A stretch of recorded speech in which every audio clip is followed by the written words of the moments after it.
I'm a 33-year-old office worker. My husband, Tony, is 5 years older, and we've been married for 7 years. Currently, due to certain circumstances, I live with my mother. Please ask me how I ended up in this situation. Going back 2 years, Tony and I built a house. At the time, Tony had just switched jobs, and we didn't have much in the way of savings or income. Tony's previous job was at a major corporation. However, he suffered from insidious harassment from his boss, leading to sleepless nights, and a few months later, he became unable to go to work. He consulted a psychiatrist and took a leave of absence for about 3 months, but with no signs of recovery, he ultimately resigned. After that, we managed to live on my salary alone. Tony, unemployed for 2 months, began to regain his energy. He started eating well and sleeping again, and his psychiatrist was happy about his speedy recovery. My positive, beloved Tony was back. From there, he vigorously searched for a job. His experience at a major corporation was an advantage, but due to his reason for resignation being mental health, finding a new job wasn't easy. During this time, we found a small company that needed him. His salary was about 2/3 of what he used to earn, but seeing his eyes shine as he said, "It's way better than being jobless. Let's do this," made me happy. Moreover, it was in the field that he wanted. We wanted to have children, but it was clear that life would become difficult if I stopped working. As a result, and because I also loved my job, we gave up on having children. At the time, we didn't think about building a house as it was just the two of us. However, a cloud overshadowed our peaceful life. My mother, Karen, became paralyzed due to a traffic accident and had to live in a wheelchair. Since my father passed away when I was in middle school, Karen had been living alone. Our family home was an old house, far from being wheelchair-friendly with many steps. Tony then suggested, "I'm worried. Let's live together." Karen and I were surprised, but I love this kind of unexpected kindness from Tony. Tony had just changed jobs, so we didn't know what would happen, but we decided to apply for a mortgage. As expected, it was difficult to get a loan due to the short length of his current employment. But we possessed something unbeatable: determination and an unbreakable spirit, our greatest strengths. We persisted. Trying out a fifth mortgage company, it was indeed difficult to get Tony's loan approved, but the loan officer proposed various options to us. We took a chance on one of these proposals, and it led to a successful loan approval. We finally decided to buy our own home. I had always dreamed of living in a house filled with the scent of wood, thick exposed wooden beams on the ceiling, customized storage spaces designed just for us, a kitchen adjusted to my short stature, and spacious flooring made of cypress. Of course, it is a barrier-free, single-story house, perfect for comfortable living in a wheelchair. We couldn't wait for it to be completed and made a daily routine of visiting the construction site. Then our painstakingly designed dream home was finished. It has a large yard where my mother, who had become reluctant to go out, can now enjoy sunbathing. However, there was one dissatisfaction. The land on which we built was given to us by Tony's grandfather. Tony's family wasn't particularly rich, but his grandfather adored him. But then Tony's grandfather was suddenly diagnosed with cancer. Upon learning of his illness, he began to distribute his assets. Tony received the largest plot of land as per his grandfather's wishes. It felt like winning the lottery, but there was a major catch. The land was just a 5-minute walk from Tony's family home. When we told them that my mother would be moving in with us, Tony's sister laughed and said, "Why is your mother moving in too? How shameless is your family. I knew marrying a strange woman like you would cause trouble." Tony's mother also snidely remarked, "Isn't it awful for my son to be dragged into caring for the elderly?" Aren't you some kind of curse? Even during these times, Tony defended my mother and me, saying, "It's the land that Grandpa gave me. There's no reason for anyone to complain." Tony's mother and sister are quite malicious, almost world-class. I think it's a miracle that such a kind person like Tony was raised in that family. To me, he's like a beautiful lotus flower blooming out of the mud. Tony always said about his family, "I have two great examples of what not to be at home." But I'm sure the reason Tony's grandfather gave us this land was probably because he wanted us to look after his mother in her old age. He also had other properties and gave Tony's sister a parking lot located a 10-minute walk from their family home. In terms of size, it's about 2/3 of the land that Tony received. However, it already has a full parking contract, so the monthly parking lot income is significant. Personally, I would have preferred that, but you can't complain about a gift. It is something to be grateful for. In reality, thanks to my grandfather-in-law, we were able to build a house. Having no cost for the land and being able to use it as collateral for a loan made a big difference. Once the house was completed, we invited my mother-in-law and sister-in-law's family. However, during construction, we heard from the builders that they had come to see the house several times without our permission. They arrived an hour and a half later than the agreed time without any apology. Pardon our intrusion. This is kind of like Grandpa's house too, so it's kind of like our house as well. Oh, such a nice house. The smell of wood is nice. No need for air fresheners, said my sister-in-law as she waltzed in.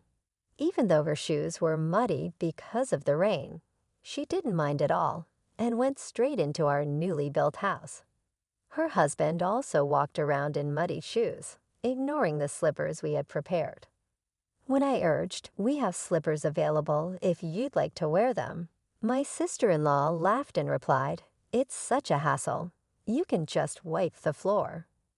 From the get-go, the atmosphere was terrible, and of course they came empty-handed. After touring the rooms, they reached my mother's room. My mother's room is the most spacious and has the best sunlight. At my mother's request, we designed it like a duplex, complete with a kitchen. It's a room like a second living area. Seeing this, my mother-in-law said, "I'm fine with this room. I want to live here." On the third thing to say, my mother-in-law told my mother, "You were fortunate to have that accident, weren't you? Thanks to being paraplegic, you've moved from that old shack into such a nice house.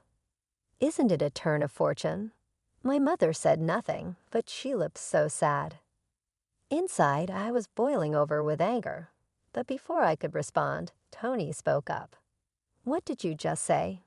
There are things you can and can't say to people. It makes me question your humanity. I don't even want to think that you're part of my family. You're the worst. Apologize now," Tony said in a strong tone. Whether they found this amusing or not, my mother and sister-in-law glared at me. Then my sister-in-law confronted Tony with a heated look. "What? What's this all about? That's a total turn-off. It's not cool to invite people and then treat them like that. Just because you built a house doesn't mean you can act all high and mighty." The mother-in-law joined in too. "Anyway, my son went off the rails because he ended up with a wife like you. You're a jinx." Tony didn't stay silent either. "Enough is enough. This mess started because of your rude remarks. You were saying that the accident was a good thing and calling my wife a jinx. I will not forgive you for that." The mother and sister-in-law looked frustrated by Tony's strong rebuttal. Then my mother, who had been watching the whole scene, apologized with a regretful look. "It's okay. I'm living together with them because I actually had an accident. And it's true that I was able to live in this beautiful house from a run-down one. Your son has always been kind to me. Thank you." Perhaps feeling guilty, the mother and sister-in-law left, shooting me a nasty look. My mother then apologized to Tony. "I'm sorry. I must have upset your mother and sister. I'm sorry I ruined the mood on the day of the housewarming party because of me." Tony also said, "No, I should be the one apologizing. It's embarrassing. They really lack decency. I'm really sorry, but I am happy to be living with you. Please understand that." With that, my mother started to tear up. Since it's near Tony's parents' house, the neighbors are all people we know. They've all known Tony since he was a child, so they're very kind to us. 4 months have passed since that mess. When we were finally getting used to our new home and my mother started to smile more, an incident occurred. I received a call from home while I was at work. We rarely get calls from home, so it startled me. My bad feeling came true. My mother, unable to hide her agitation, called me. "It's awful. Tony collapsed at work." I too was agitated by this serious tone. I immediately consulted with my boss and headed to the hospital. On the way, I tried to remain calm by unconsciously imagining positive scenarios, like when I get to the hospital, he'll be all right, and joking around to keep me in good spirits. But when I arrived at the hospital, I couldn't believe my eyes. My husband, who was supposed to have gone to work cheerfully after eating breakfast as usual, we were supposed to have a movie date this weekend, but now what I see is him with countless tubes connected to his body. I was completely lost. The doctor said he's in a very dangerous condition. Even if he survives, we don't know if he will regain consciousness. I felt as if I was in a movie. I couldn't even cry. I prayed fervently, yet my prayers went unanswered. My husband, Tony, passed away just like that. In my state of shock, my mother and sister-in-law showed up as expected. When they heard Tony had passed away, my sister-in-law aggressively asked, "Did you poison him or something? Were you after his life insurance money?" Following suit, my mother-in-law cornered me too. Bad things always happen when you're around, just like your mother. You really are a jinx. I was so sad I couldn't speak. Just then, my mother arrived in a caregiver's taxi. She was crying at the circumstances of Tony's death. Seeing my mother in tears, I was finally able to cry as well. As the two of us sobbed loudly, my mother-in-law said, "Oh, stop it. Can't you quit the fake cry? My son changed after meeting you too. Now that my son is gone, I don't want to see your faces ever again. Don't appear before us again." And then she left the hospital. From there, we had a funeral director come in and arrange the schedule for the funeral. We headed to the funeral home. Tony's cause of death was a subarachnoid hemorrhage. I couldn't believe it. He was fine until morning.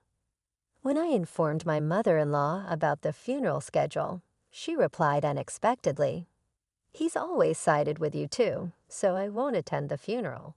My daughter won't come either." Many people from Tony's company and his friends attended the viewing.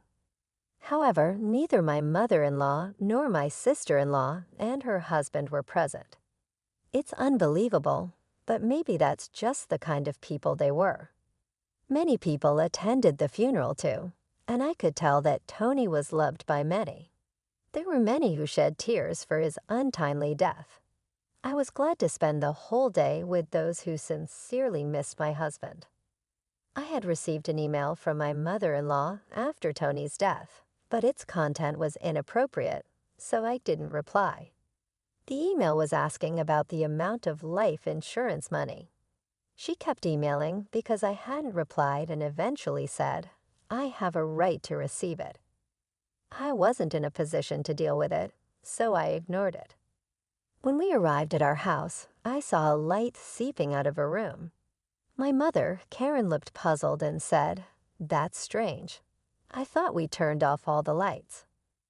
"Maybe I forgot to turn it off because I was too agitated," I replied. "That's all right.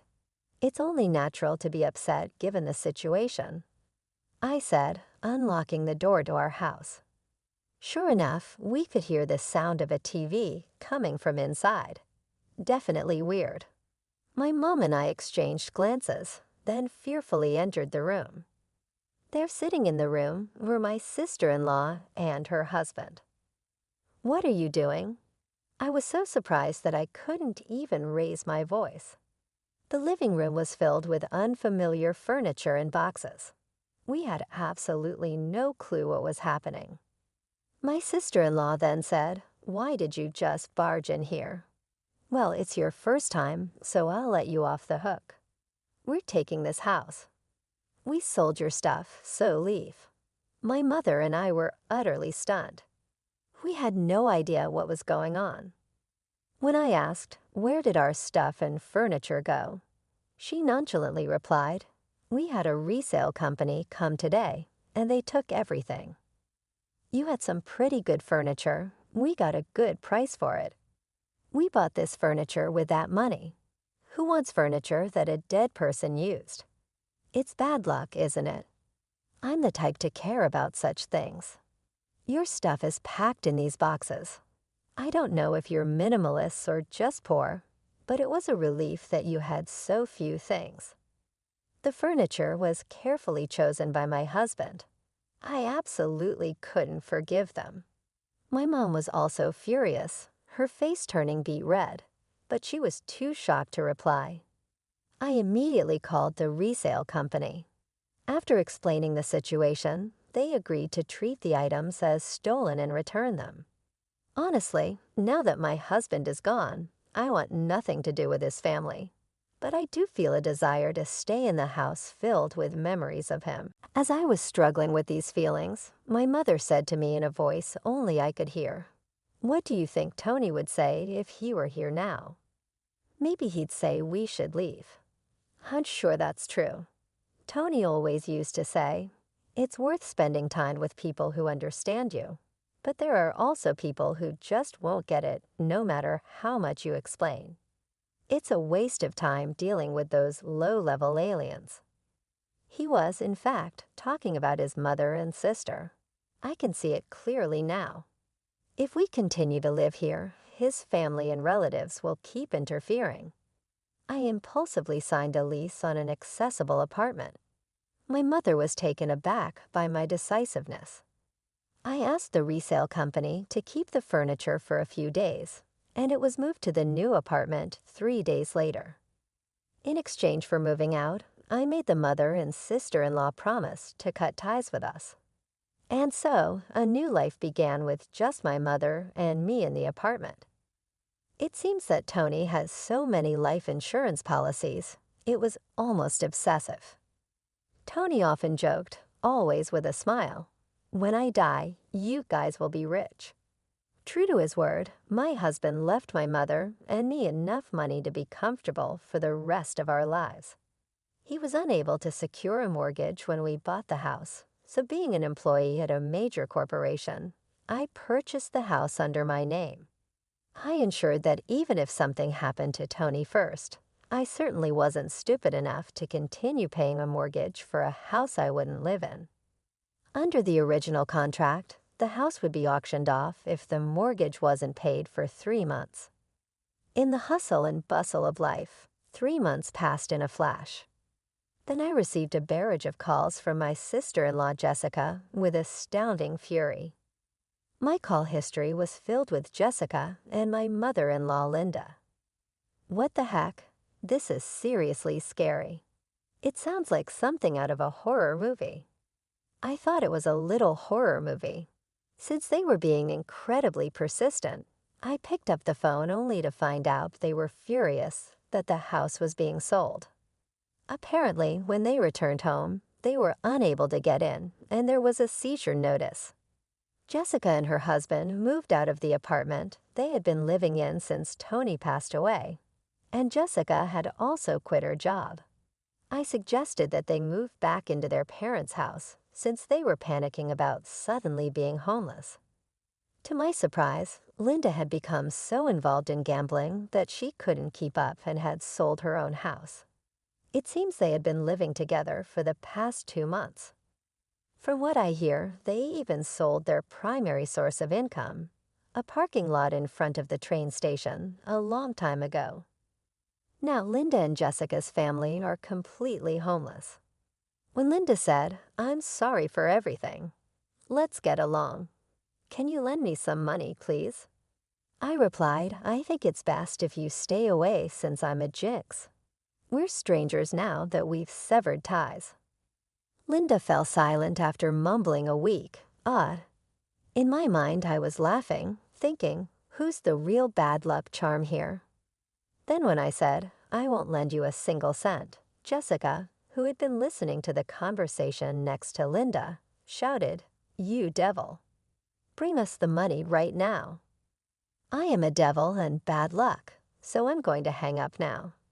I replied and ended the call. In truth, I had a lawyer involved for the past 3 months pushing for the auction of the house. I thought it was an unusual case, but apparently it's not that uncommon. The house was sold without any major trouble, allowing our family a moment of respite. We plan to find a new home with the money Tony left us. Given it's just my mother and me, we don't need a big house. We'd rather prioritize security as 2 women living together. And so I chose a condominium with minimal noise disturbance. I remember something my husband always said when we built our home. People can get energy from the sun, so let's create a place where the mother-in-law can enjoy her hobby of reading in the garden without feeling self-conscious. With those words, he had made a spacious courtyard for her.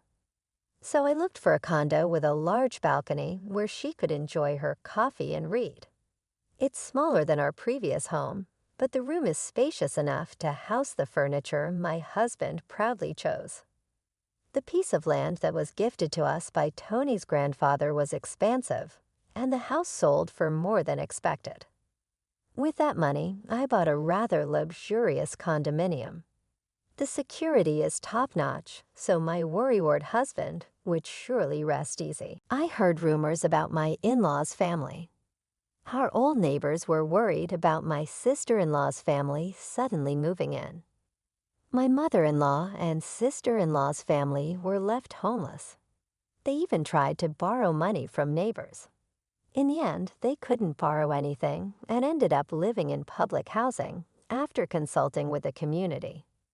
But they're stubborn people, so it seems the trouble never ends. From what I've heard, they caused a commotion by having a barbecue on their small balcony. Their thoughtless actions must have shocked the locals. Whether it's due to a lack of money or just frustration, they seem to have loud arguments every night. People are saying they're causing such a racket that it sounds like things are being thrown around. My sister-in-law's husband left a long time ago, and now it's just her and Linda living together. It's quite the contrast to my peaceful life with my mother. Although we're both 2-member households, it seems that the neighbors are banding together to try to get this nuisance family evicted. No matter where you go, if you're a nuisance, people won't welcome you. And what goes around comes around. I just want to live peacefully and quietly, estranged from my embarrassing family. I believe that Tony is surely watching over us. From now on, I plan to live my life without causing trouble to others, and do my best to live not just for myself, but for Tony as well.